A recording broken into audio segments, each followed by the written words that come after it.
El rol de la familia en la salud mental infantil y juvenil. Por Germán Estrada Marino. La familia es la base fundamental de la sociedad, pregonan aún muchos académicos, sociólogos, académicos y todo tipo de personal que trabaja directamente con familias. ¿Qué tanto nos lo creemos y qué tanto lo materializamos en acciones y en nuestras vidas? ¿Está este valor de la familia como eje de la sociedad representado en la realidad actual? Los datos parecen demostrar que este valor fundamental de la sociedad llamado familia en realidad está más desvalorizado que valorado.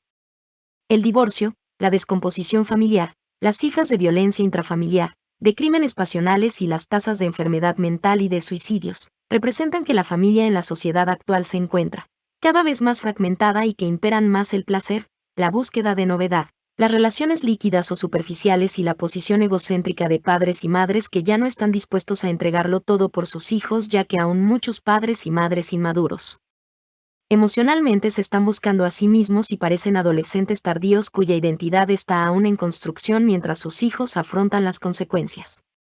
De acuerdo con las cifras de la rama judicial, en su totalidad fueron más de 30.000 matrimonios los que se terminaron bajo el proceso jurídico del divorcio en el país en el 2022. Algunas de estas cifras se convierten en dolorosas ausencias que dejan una herida abierta en miles de familias. 2.962 personas se suicidaron en el país en 2021, de acuerdo con información del Departamento Administrativo Nacional de Estadísticas, DANE, 214 más que en 2020, un preocupante aumento cercano al 8%.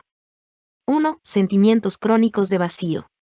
Los niños y adolescentes que crecen frente a la ausencia materna o paterna, sea física o afectiva, presente y con vida pero ausente afectivamente, se encuentran más propensos a desarrollar enfermedad mental, ansiedad, estrés, depresión, trastornos adaptativos, bajo rendimiento escolar, conductas agresivas, tendencias autodestructivas, Karen, dependencia emocional, trastornos alimenticios entre otros, y adicciones como mecanismo de desplazamiento de vacíos afectivos que luego buscan satisfacción o placer en lo que ofrece la sociedad de consumo, redes sociales vacías y banales que solo hipnotizan la mente juvenil, placeres banales y superficiales, amistades tóxicas pero presentes siempre y persuasivas, o sustancias que permitan disociarse de la realidad, marihuana, alucinógenos, estimulantes y opioides, para sentir que no todo es sufrimiento, desesperanza, soledad o conflicto en esta vida.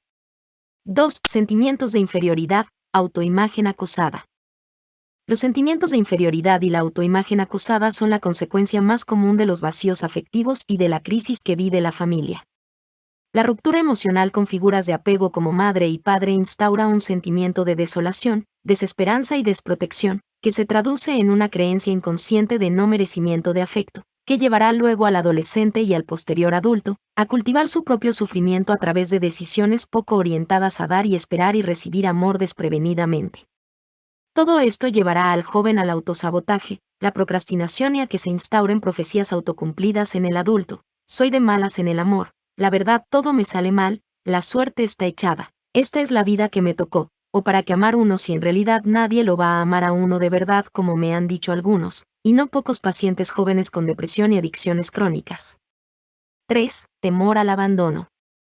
El temor al abandono está instaurado por la creencia profunda, muchas veces inconsciente, pero arraigada en nuestros esquemas de percepción del mundo e incluso en nuestro cerebro, modelos internos de trabajo, de que seremos frustrados por las figuras de apego, y ello lleva a que se instauren patrones de relaciones intensas e inestables caracterizadas por los extremos entre la devaluación, desamor y evitación, y la idealización, dependencia, celotipia y búsqueda excesiva de cuidado.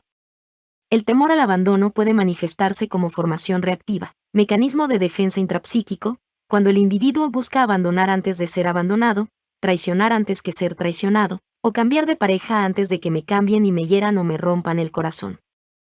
También se manifiesta cuando no se espera recibir el afecto y no tan solo cuando se idealiza la figura de apego, como se ve en casos en los que se busca desesperadamente ser cuidado, protegido, amado y reconocido por una pareja que pasa a ser una posesión que no puedo soltar, como el pecho materno, y que debe suplir todas mis necesidades, lo cual favorece la celotipia, la violencia intrafamiliar e incluso los feminicidios y crímenes pasionales.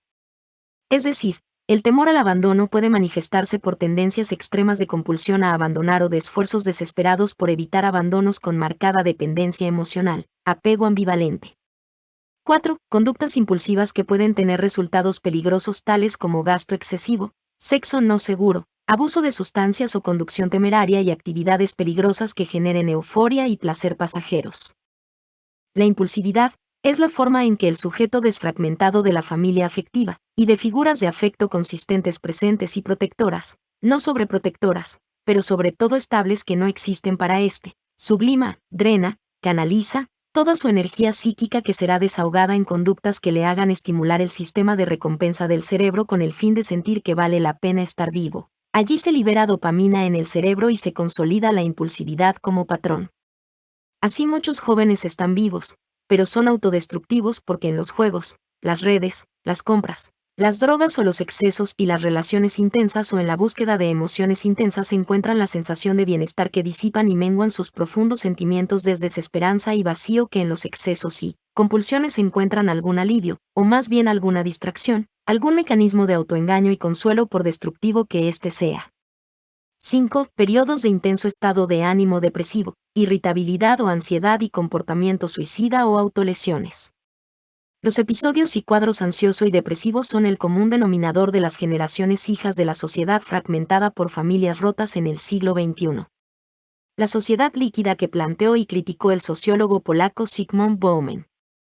Familias no solo separadas físicamente sino afectivamente, aunque vivan juntas, o incluso matrimonios que paradójicamente permanecen unidos, pero donde no prima la comunicación, la empatía, ni la capacidad de perdonar y pedir perdón porque reinan la soberbia, el egoísmo y el orgullo.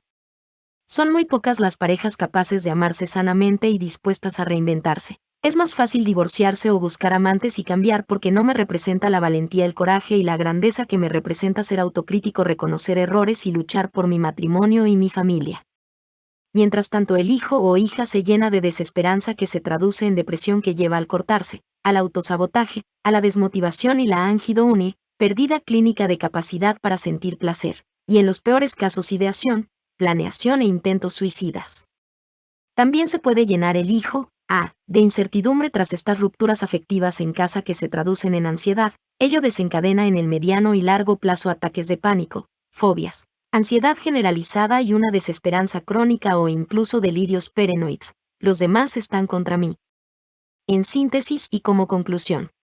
La disfunción familiar, pero sobre todo la ruptura y la fragmentación de lo que por mucho tiempo fue la base fundamental de la sociedad que es la familia, constituye el principal factor de riesgo para la psicopatología infantil adolescente, adulta y para el riesgo suicida. Las tasas de suicidios están disparadas, las ventas y prescripciones de antidepresivos también, los servicios de salud mental desbordados. Las hospitalizaciones psiquiátricas son las más altas en una década y al mismo tiempo las demandas por violencia, maltrato y los divorcios llenan las notarias y los juzgados. ¿Hay una relación entre un fenómeno de salud mental y el otro que es la disolución y el conflicto familiar? Por supuesto, y está en nuestras manos el prevenirlo.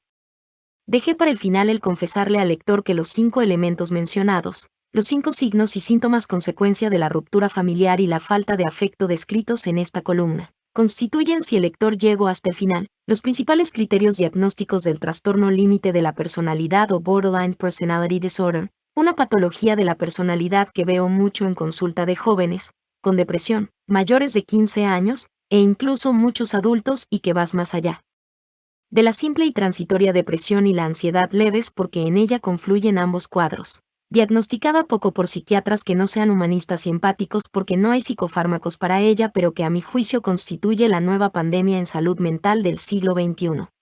Para más información vean ustedes mismos qué es el TLP y piense si en su familia alguien cumple al menos 5 criterios. Familias a reflexionar y cada miembro a perdonar, pedir perdón y aprender a amar de una forma menos narcisista, más altruista y más compasiva con los más chicos quienes poco o nada pueden hacer para controlar las decisiones de los necios adultos.